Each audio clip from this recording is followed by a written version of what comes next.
Robert Gallo had found some viruses that he had blamed on cancers.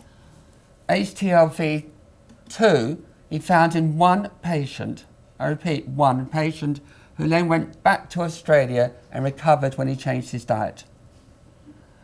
The other virus he'd found in the children born to the victims, the Japanese victims after the atomic bombing in Nagasaki. He said, that's a retrovirus. We've since learnt that it was radiation damage from the nuclear weapons.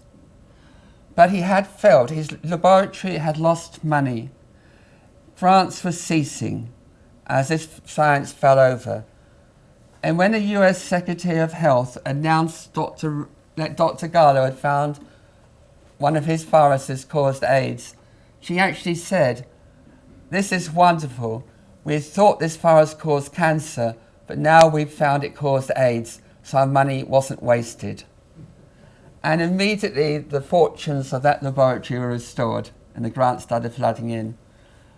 So you've got a lot of medical politics behind the scene.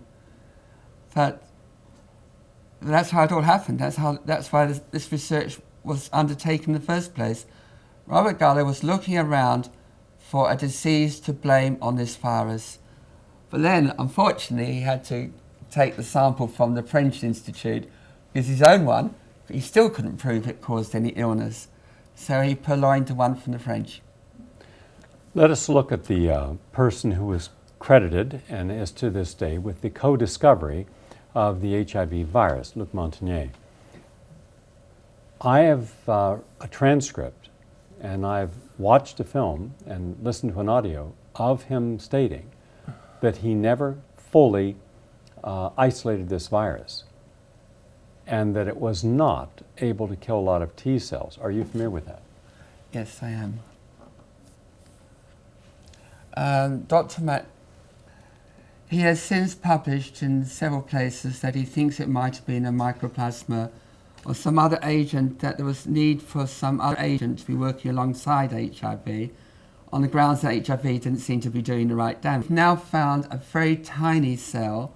It's like a jellyfish. It's got very soft cells, sides to it, and it can squeeze through very fine filters, almost the size that viruses can pass through. So he thinks it could possibly be this tiny cell. Because cells can damage cells, like humans can damage humans. So he now thinks this particular jellyfish-like cell could possibly be a co-agent in causing AIDS. He's also published that it could be stressor agents in the body that are also producing the damage. All this because HIV doesn't seem to be doing the damage which it was said to do right at the beginning. I also should say that the Robert Gallo papers do not mention the transmission of the virus. Afterwards, after they came out, American media universally reported that HIV was spread by sex. I cannot find those papers. Those papers were not there at the time that the newspapers reported this. I think it was briefings, spin, done off camera, you might say, at the time, because they're not in the academic papers.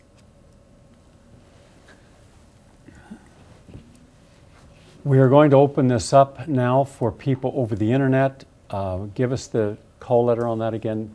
studio@GaryNull.com. studio@GaryNull.com if you would like to address any of the issues stated thus far. Every statement by Janine Roberts is backed up by complete documentation, independently verified as accurate. We are making these documents available on GaryNull.com. We invite members of the scientific community, certainly invite members of the AIDS dissident community to review these. We are hopeful that some open members, unbiased members of the media will take an honest look. A few points on this.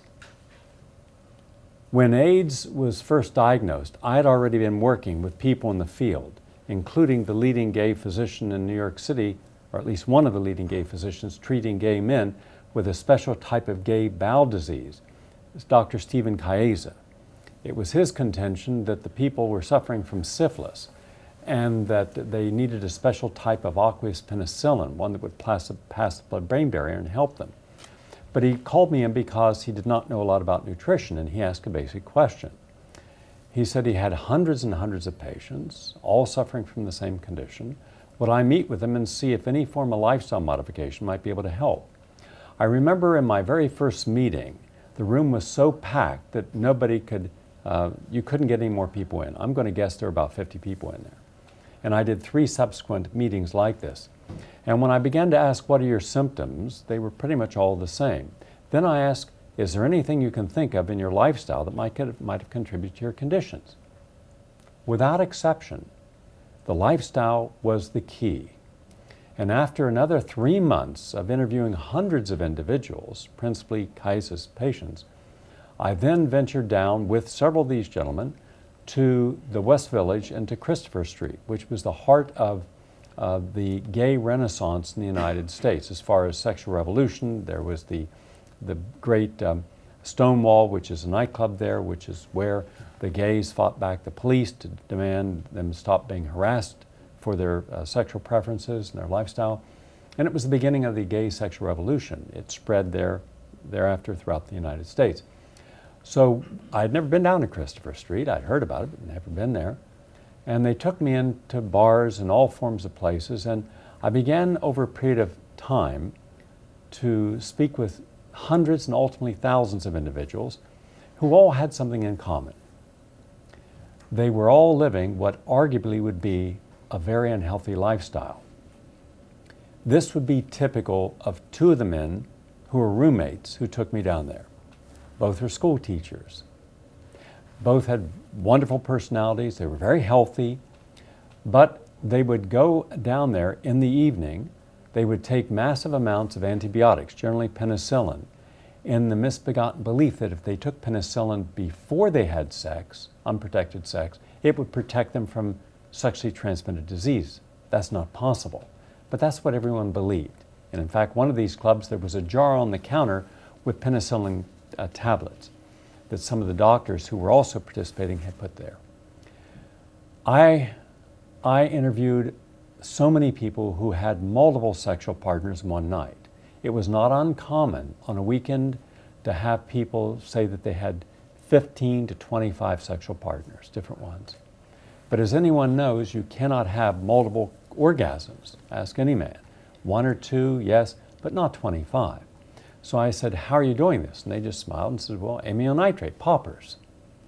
And I thought this was extremely dangerous. So during the next week, I researched the scientific literature and found that abuse of amyl nitrate or poppers can lead to some very serious conditions, including the #1 diagnosed condition of what originally was the AIDS epidemic, and that was pneumocystis carinii pneumonia. It can also lead to conditions. So then you started realizing that the people were also having frequently unprotected anal intercourse and semen into the bloodstream through the anus by ripping or rupture or tear is very severe to the immune system. It also allows a venue for allowing fecal and contaminated material to go from the colon, rectum, into the bloodstream, again causing a very serious